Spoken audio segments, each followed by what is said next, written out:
Good morning and welcome to session 2 of our webinar on the topic of new revenue recognition accounting standards for telecommunication entities. I am Jeff Irwin with Webainr Costerisan. With me again today is Christy Summers and Zach Skriniars, who are both senior managers in our firm and part of our telecom team. Accounting Standards Codification 606, commonly referred to as revenue recognition, is a comprehensive rewrite of the standards and processes for recognizing revenues for all entities. It is effective January 1, 2019 for calendar year entities that are not publicly traded. At our last session, we identified the 5 steps in revenue recognition. Those 5 steps are: Step 1, identify the contract with the customer. As we noted last week, we believe that universal service funds and high-cost loop support do not have a customer, so therefore there's not a contract with a customer, so USF support is not under the revenue recognition standard.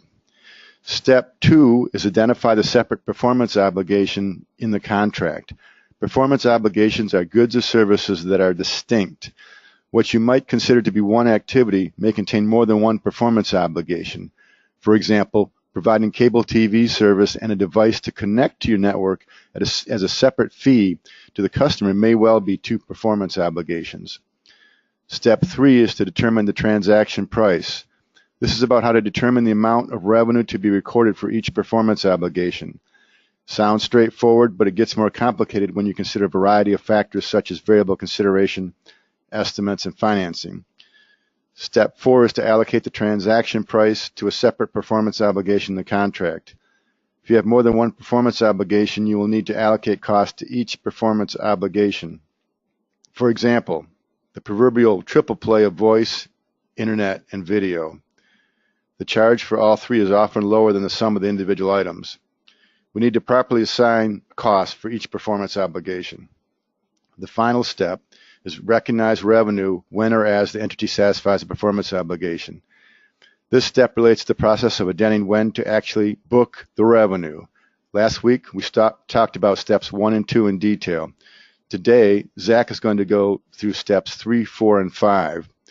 Christy will then talk about some changes in the presentation in your financial statements. She will also talk about the expanded disclosures in the financial statement notes under the new rules. And finally, Christy will discuss issues with capitalized cost and deferred cost. I will conclude with some thoughts on the implementation process. And time permitting, we will take some questions. With that, I turn over to Zach to discuss step 3, determining the transaction price. Thanks, Jeff, for kicking us off on part 2. As everyone recalls from last week's webinar, we went through the first 2 steps of the revenue recognition process, as Jeff has previously mentioned here already. Those being step 1, identifying the contract with customers, and step 2, identifying the performance obligations within the contracts. We discussed how important these first 2 steps were in regards to getting us to the end goal of recognizing revenue appropriately with this new standard. I mentioned at the end of that last discussion of step 2 that we were leaving you on kind of a cliffhanger, so this webinar will pick up from where we left off and go through steps 3 through 5. To begin step 3, we first must understand what the transaction price is defined as. Like most areas within this standard, it starts off relatively simplistic, but can get more and more complicated based upon the types of contracts you have. Transaction price is the amount of consideration the entity is expected to be entitled in exchange for transferring the goods or services to a customer. This excludes amounts collected on behalf of third parties. This seems easy enough, but there are some additional factors that can complicate the simplicity of this definition. In particular, there are 5 areas the entity should consider. 1 is variable consideration. 2 is constraining estimates of variable consideration. Both of those work together. 3, existence of the significant financing components. 4, non-cash consideration, and 5, consideration payable to the customer. We will go through each one of these and clarify what they mean regarding determining transaction price. 1 and 2, as previously stated, relate to variable consideration. This concept transitions the new method for determining transaction price to shifting from fees that are fixed and determinable to estimating variable consideration within the contract. This can be explicit or implicit, and these estimates need to be reasonable and based upon reasonable facts and circumstances. This can be done through historical, current, or forecasted numbers. They need to be continuously reviewed and updated from year to year. Finally, and most importantly, this should only be done to the extent it is probable that significant reversals in the amount of cumulative revenue recognition will not occur. There are two methods for estimating. Those are the expected value and the most likely amount method. Real sophisticated names to those, but those are the two methods that you could use for estimating variable consideration. Not going to go into those too much here. We do have definitions of those on the slides, but for the sake of time, we want to at least give you that information of the two methods that you could use if you had to estimate out the variable consideration. But we feel just putting the definitions on the slide is probably best for the sake of this webinar. To continue on, we have an example of what variable consideration is. Take this example. Say you have a build-out project with a customer. The build-out has a contract price of $1 million. In that contract, there's a penalty of $100,000 if the project isn't completed within 1 year. The entity concludes that $900,000 of the contract is fixed and $100,000 is variable. You would then go through the process of estimating what you will earn on that $100,000. Other examples of variable consideration could be performance bonuses, entity intentions, customer practices, or even policies or offers that you might have on your company website. These are all things to keep in mind when you're trying to identify variable considerations within the contracts. Number 3 from the previous list is that you must adjust for the time value of money if timing of payments agreed to provide the customer or the entity with significant benefit of financing for the goods or services. Significant is very important to understand in this concept. The point behind this portion of the step is to recognize revenue at an amount the customer would have paid for the goods or services upon the time of delivery. This should be reviewed at a contract level rather than at a portfolio level or individual performance level. You may consider using the portfolio approach if it does not affect the financial statements in a material manner. If you recall, Christy touched base on what the portfolio method was back in step 1 of part 1 of this webinar series. As we have seen in other aspects of this process, there are considerations you can look for when determining if there's a significant financing component.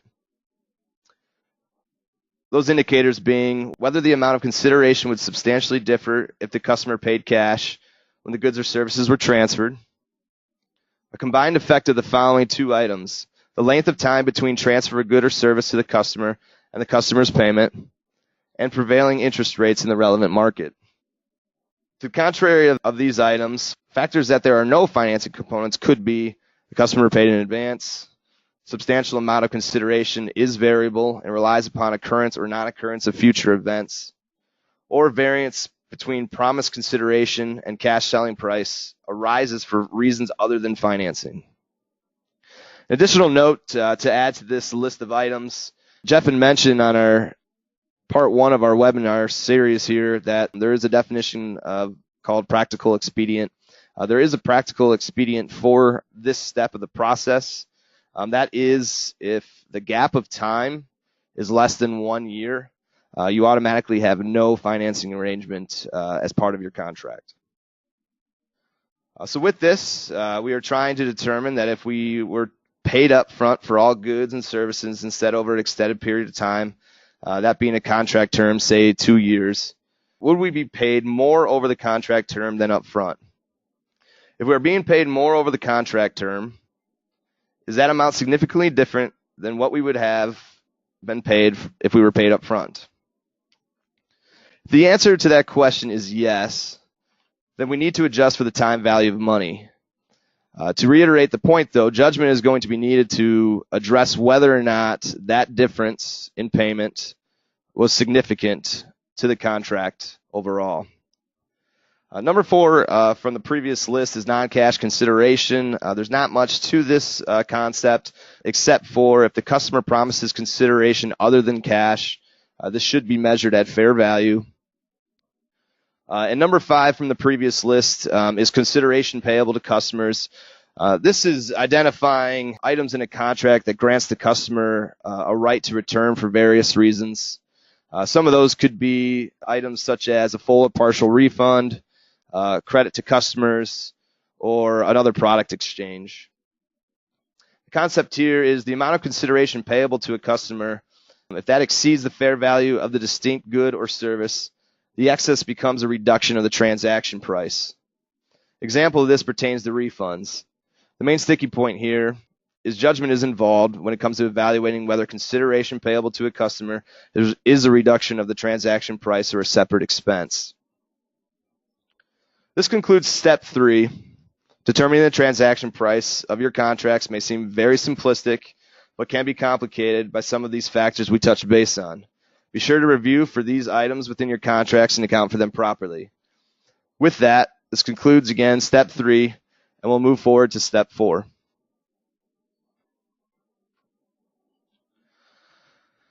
Step 4 brings together the second and third steps. Step 4 is to allocate the transaction price discussed in step 3 to the performance obligations discussed in step 2. The main objective behind this step is to allocate the transaction price to each separate performance obligation or distinct good or service. And it's to allocate in an amount that depicts the amount of consideration the company expects to be entitled upon the exchange of transferring the goods or services to the customer. In simple terms, it really is what the company expects to be paid for the goods or services provided to the customer. Again, all this sounds relatively simplistic, but there are some important factors to consider in this step as well. The most significant factor is the company should generally allocate the transaction price to those performance obligations within the contract on a relative standalone selling price basis. Standalone selling price basis is going to be a key topic that we talk about throughout this step 4. So it's very important to understand. This concept is extremely important as well to management, as management has the duty to establish two things. Management has the duty to establish the relative standalone selling price at contract inception. And they also have the duty to establish the process for applying the relative standalone selling price. The best indicator for determining standalone selling price is the observable price of a good or service when the company sells that good or service separately in similar circumstances and to similar customers, i.e. on a standalone basis. Where this concept can become complicated is if that standalone selling price is not observable. When not observable, estimation is required. There are multiple methods that one company could use in estimating that non-observable price, those being the adjusted market assessment, the expected cost plus a margin method, and the residual approach. As I stated in step 3, for reasons of saving time, we're not going to go through each one of these methods, but as you'll see in the PowerPoint presentation, we put the definition for each one of these methods for you to have and for your review. If you have any additional questions on any of these methods, please feel free to contact us on those. We'd be happy to help. But as we continue with this step and relate it more to the telecommunications industry, the most important thing to remember when estimating standalone selling price is the original concept behind this step to begin with. That is to allocate the transaction price to those performance obligations in an amount that depicts the amount of consideration the company expects to receive for providing the goods or services to the customer. As with any other estimate that is made for accounting purposes, the estimate should be reasonable and supported by appropriate factors. And as mentioned, these 3 methods that you see on the PowerPoint are acceptable methods to use in determining the estimation of standalone selling price. Specifically for telecommunication companies, this is a very important concept, as many times you're offering bundled products and services to customers. Therefore, determining the appropriate methodology for establishing standalone selling price is highly important. Obviously stating the best price to use when allocating transaction price is the price that is directly observable. For telecommunication companies, most of the time, the standalone selling price in contracts are often observable for such examples of wireless and wireline. An example of evidence used for standalone selling price could be list price for services, as this would reflect the standalone selling price similar customers would receive for goods or services.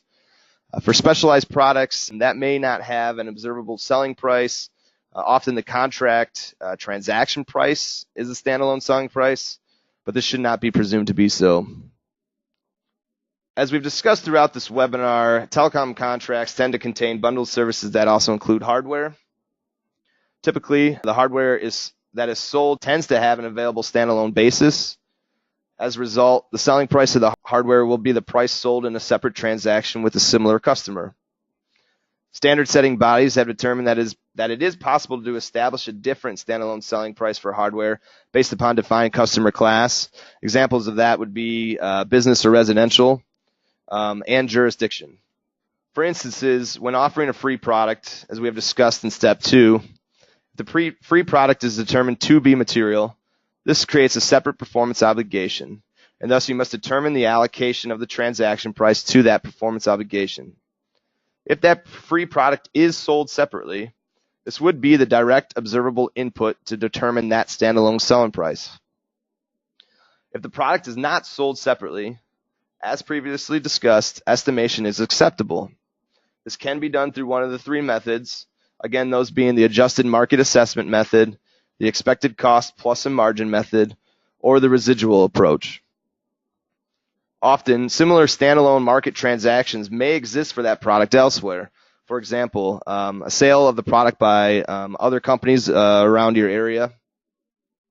If this is the case, using that price to develop your estimate of the standalone selling price for that free product would be acceptable as well. As a side note, if you were to do it this way, this would often lead to you using the adjusted market assessment approach. To round out this step, and prior to concluding to step 5, we would like to cover the impacts of promotional services and discounts as well. Promotional plans can be viewed in one of 2 ways. The first way, they can be viewed as a new plan with a newly established standalone selling price if that plan is available to all customers, that being new or old. If this is the case, the standalone selling price is the promotional pricing. The second way to look at this is if the promotional pricing is for only specific performance obligations in an overall bundled arrangement. Promotional price may not be the standalone selling price of that plan. If this is the case, you may have to determine the standalone selling price a different way. In addition, the company would have to determine whether the discount provided as part of the promotion should be allocated to one or more specific performance obligations within that bundle. If you're unable to identify if the discount relates to one or more, but not all, performance obligations, the company should allocate a discount proportionately to all performance obligations. To conclude on this step, the importance in understanding steps 2 and 3 drive what step 4 is all about. Being able to identify your performance obligations and then to identify the transaction price allows you to allocate appropriately. As mentioned before, judgment is highly involved in this process. Therefore, management's involvement is extremely important. Understanding these factors and how the steps relate to one another ultimately gets us to step 5, and finally, the recognition of revenue for your companies. All right, here we go. The final step, step 5, the culmination of everything that we've talked about thus far over part 1 and part 2. This step is probably the step that all of you listening in care about the most. At the end of the day, how do I recognize revenue on my books and for my company? So without further ado, let's dive into step 5. As with all the steps we have covered, we will start with a simplistic definition of what we were trying to accomplish. A company will recognize revenue when you satisfy a performance obligation through the transferring of a promised good or service to a customer. An asset is considered transferred when the customer obtains control of that asset. This is why step 2 is so important. We need to understand what our performance obligation or obligations are as it relates to our contracts so that we can appropriately recognize revenue as we satisfy that obligation or those obligations. But with most things throughout this webinar, there are further criteria to consider. We will touch on those as we go through the rest of step 5 here. There are 2 criteria in determining revenue recognition of a contract.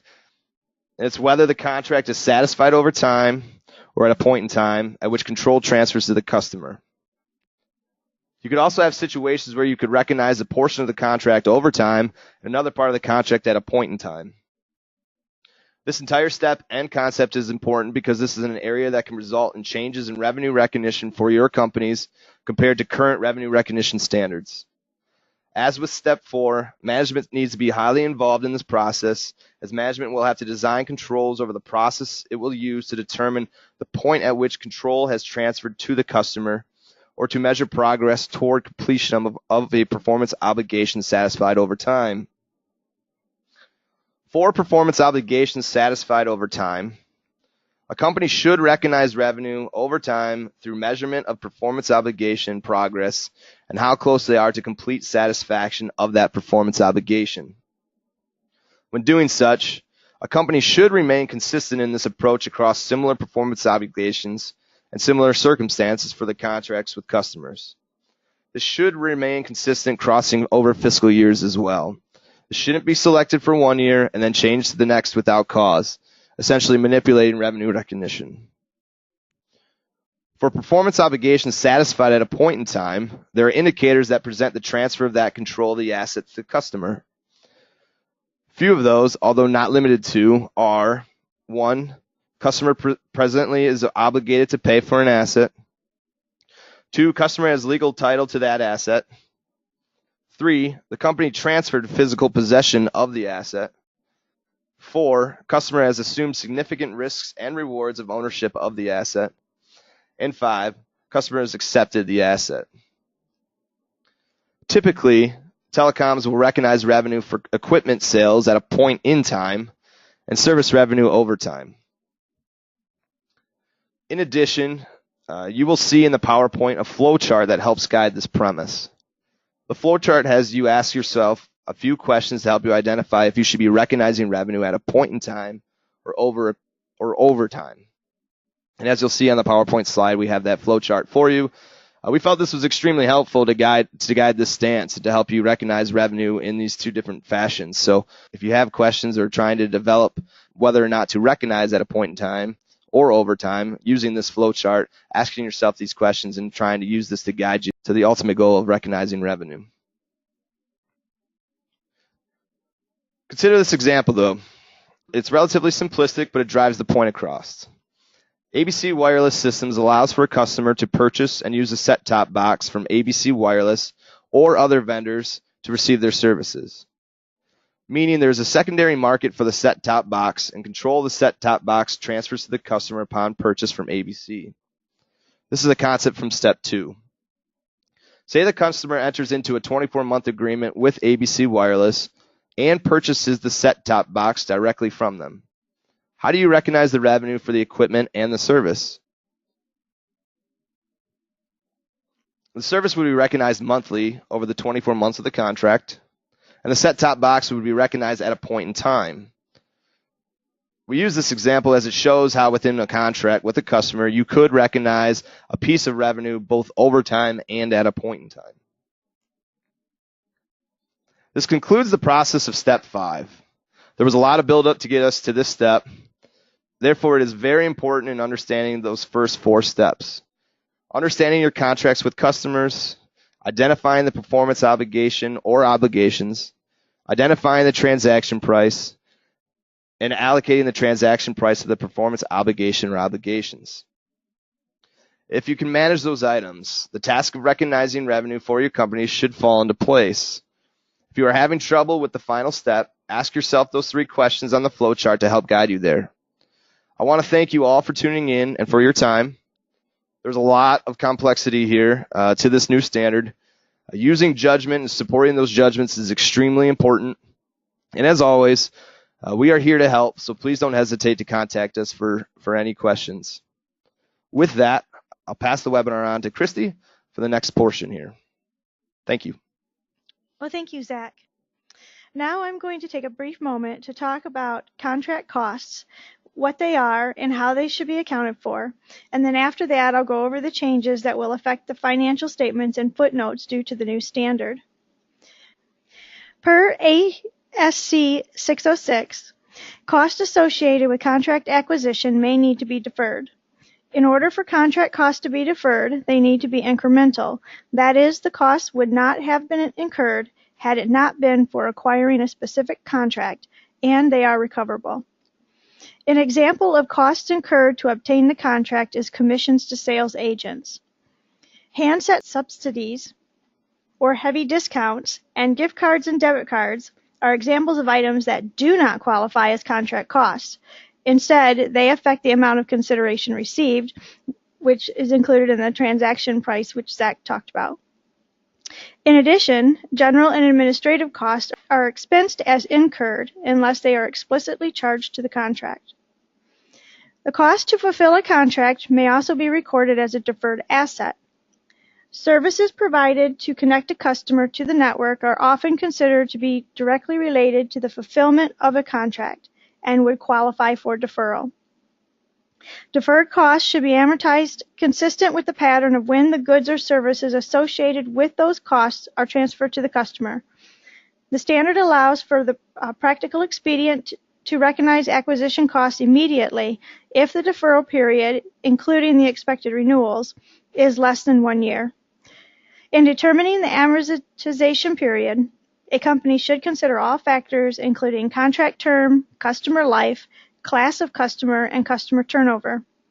In some cases, you could have an amortization period longer than the contract term. The standard also requires subsequent measurement of deferred costs and evaluation of the deferred costs for impairment. If the carrying amount of the deferred cost asset exceeds the amount of consideration a company expects to receive, less the remaining cost related to providing the goods or services, an impairment loss is recognized. So let's look at a couple examples of contract costs. So assume XYZ company sells mobile phone and other telecom service plans. They employed sales agents, signed 120 customers to two 2-year service contracts in the month of February. XYZ company pays the sales agents commission for the sale of the service contracts in addition to their regular salary. Commissions paid were $2,400 or $20 per contract. And in addition, XYZ company incurred $2,000 in advertising costs. So how should XYZ company account for the costs? Well, because the sales agents are paid a regular salary, regardless of whether or not they sell any service contracts, the regular salary is not related to the cost of obtaining the contract. In addition, the costs of advertising would have been paid whether or not there were any new service contracts. So these two costs would not be related to the cost of obtaining the contract. XYZ company determined commissions were incremental costs of obtaining the contracts. So therefore, the company would immediately expense the regular salary and advertising costs, but they would record a deferred asset for the $2,400 in commissions to be amortized. And another example, assume XYZ company enters into a contract with a customer to provide telecom services. The company pays an outside party a commission to connect customers to its network. The customer signed an enforceable contract to receive telecom services for 1 year. And XYZ company has determined, based on historical analysis, that their customers stay committed on average for 18 months. So how should XYZ company account for the commissions to the outside party?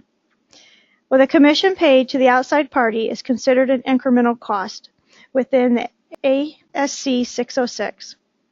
Because the company only incurred the cost in order to fulfill the contract with the customer, and therefore the cost should be recorded as a deferred asset. And since XYZ company has determined the term of the contract plus renewals is expected to be 18 months, the cost would be amortized over the same period of 18 months. So now I'll talk about presentation changes. So last week and today, we discussed the steps needed to identify and record revenues from contracts with customers and how to handle contract costs. So now I'm going to talk about the impact of the new revenue standard on financial statements and footnotes and accounting for the implementation of the standard in financial statements. When recording certain revenues from contracts, there could be contract assets and or contract liabilities recorded. These amounts will show up on your balance sheet. A contract asset is the right to consideration in exchange for goods and services that have been transferred to the customer, and a contract liability is an obligation to transfer goods or services to a customer for which consideration has been received. These contract assets and liabilities are separate from your ordinary accounts receivable trade and accounts payable trade and deferred revenue. The standard requires contract balances to be presented either as a net asset or net liability on a contract-by-contract basis. So if the portfolio approach is used, there is the risk that the net contract asset of one contract would be netted with the contract liability of another. This is not permitted under the standard. So therefore, when choosing how to apply the portfolio approach, it is recommended to consider the balance sheet presentation results. In addition, the standard has expanded the footnote disclosures regarding revenues. In the past, most companies only had a sentence or two describing their revenue recognition policies, such as revenues are recorded when earned. Well, now a company will need to disclose qualitative and quantitative information on revenues in order to enable users of the financial statements to understand the nature, amount, timing, and uncertainty of revenue and cash flows arising from contracts with customers. The disclosures are going to be significantly different than what we have seen in the past. While I was at a conference, the speaker recommended writing the footnote disclosures first in order to make recording of the transactions easier to understand. So over the next year, we will be making available templates and example language that you'll be able to use and follow in order to help you write your revenue footnotes. Additionally, FASB was kind enough to allow non-public entities to not apply all of the required footnote disclosures. Since the majority of those listening today are considered non-public entities, I will only go over those footnote disclosures required by non-public entities today. But keep in mind, if you are considered a public entity, then you will have several additional required disclosures. So the following are the disclosures required for non-public entities. One is the contracts with customers. So you'll be required to describe who your contracts with customers are, such as residential customers, business customers, etc. You'll need to disclose the disaggregated revenue. For non-public entities, we get to do this on a qualitative purposes only. You will have to disclose how revenues are disaggregated, such as by type of goods or services, geography, market, contract type, etc. You will want to also disclose judgments on how the portfolio accounting was determined. The disclosures need to enable a user to understand the relationship between the revenue information and financial statements. You'll also be required to disclose contract balances, but for a non-public entity, the only disclosure that you'll have to do for this is to disclose the information regarding the contracts that typically generate a contract asset and liability. You will need to disclose performance obligations. You'll have to disclose when performance obligations are typically satisfied, the significant payment terms, nature of goods or services promised to be transferred, obligations for returns, refunds, or other similar obligations. You'll need to disclose remaining performance obligations, and for non-public, this is just qualitative. You will need to provide an explanation of when to expect to recognize revenue to the remaining performance obligations. You will also need to disclose the cost to obtain or fulfill contracts, and this is only qualitative as well for non-public entities. So you will have to describe the judgments made to determine the amount of costs incurred and the method of amortization for each reporting period. You will also need to disclose the presentation of sales and other similar taxes. So you will need to present revenue in consideration of certain types of taxes collected from a customer, including sales, use, excise, taxes, etc., and disclose accounting policies for those taxes. You will also have to disclose certain significant judgments that affect the amount and timing of revenue, including satisfaction of performance obligations, methods used to recognize revenue over time, inputs, methods, and assumptions used to determine transaction price and financing agreements, as well as you're going to need to disclose your accounting policies and the effective date and transition of the new revenue standard. So as you can see, the footnotes for the revenue recognition are going to be significantly longer than they have been in the past. Lastly, just want to note, in the year of implementation, a company can choose to apply the standard retrospectively, which means they would need to restate prior year financials and comparative statements. That is, you would restate 2018 when 2019 is presented comparable with 2018 numbers. Or you can elect to apply the standard using the modified retrospective method, which does not require prior year numbers to be restated. If the modified retrospective method is used and presented with prior year information, this could result in non-comparative financial information. So it is recommended to talk to those who are your users of your financial information, such as lenders, to make sure that they are okay with you using the modified retrospective method. In addition, if the modified retrospective method is used, a company can use the following practical expedients. For contracts completed that begin and end within the same annual reporting period, there's no restatement needed. For contracts completed that have variable consideration, the transaction price at the date the contract was completed can be used. For all reporting periods prior to the date of the initial implementation, that is January 1, 2019, no requirement to disclose an explanation of when the company expects to recognize revenue from remaining performance obligations. So at this time, I'll hand the mic over to Jeff to wrap up the webinar and allow time for questions. Thank you, Christy and Zach, for covering those topics. As we said before, these new rules and processes are effective starting in 2019. You'll need to be prepared to record your revenue under these rules. You may decide to change some of your contracts because of this. That is to say, how you do business with customers after you think through these rules. That said, I've always believed that accounting rules should not drive business decisions. If you believe it's appropriate to do business a certain way, let the accountants figure out how to present it. We can figure it out how to record the transaction accounting rules if there's a good business reason to set a contract a certain way. So now is the time to prepare. Here are some implementation steps for you to consider. First, learn the new revenue recognition rules. You are doing this webinar, so you've started the process. Read more and attend more sessions if you are able. At the Maynard Costerisan website, under the News tab, is a podcast. Some of those podcasts are not specific to telecommunications, but still they will help you understand the revenue recognition rules. Also, this webinar will also be posted on our website for you to review it later if you wish to. Review your current revenue transactions under the 5-step model. Make an inventory of all your contracts. Make an inventory of your performance obligations in the contracts. Determine what is material and what is immaterial. Decide what the transaction price is and how you're going to compute it. And finally, determine how you're going to allocate the transaction price to the various separate performance obligations. Determine if you want to change any of your contracts. Now is the time to review your contracts and make changes before it's too late. When it's already 2019, you're under the requirements of the contracts. Discuss with your accounting, tax, legal, and cost consultants. Make sure your support teams understands the changes you need to make. Inform interested parties, such as board of directors, shareholders, creditors, and your accounting team. Make sure you do not surprise any of the users of your financial statements. Let the board of directors know any changes that you expect to happen.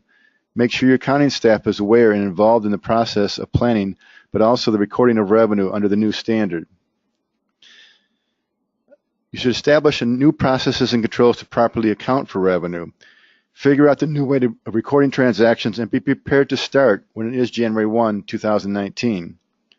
Determine if any revenue changes will impact debt covenants or other agreements. If you have a bank loan, you need to determine how it may impact your compliance ratios. If it does cause a loan covenant issue, you need to work through them with your bank. Do you submit financial statements to any other outside entities? Consider those and how that may impact it. Prepare your financial statement disclosures. As Christy said, it may well be worthwhile to prepare them ahead of the process. An initial response to this, that might be the last thing you need to do, but again, it may be worthwhile to do now before even the end of year 2018. Preparing disclosures will help you to understand and identify the impact in your company. So it may be worthwhile to think through your revenue recognition footnote. We have covered a lot of information in a short period of time. This is a big change, but after we get past the implementation and transition phases, you'll have a regular process. We believe you'll find that you have a better information in the long run. Our contact information is up on the screen, and we're really more than happy to help you out and help you understand this process. It's hard to grasp from the 2 brief webinars. We're more than happy to sit down with you on a one-on-one basis to discuss the issues specific to your company and work through them. As I mentioned, will be podcast on our website, Maynard Costerisan, under the News tab. We can help you identify performance obligations and understand what you need to do with specific situations you may have.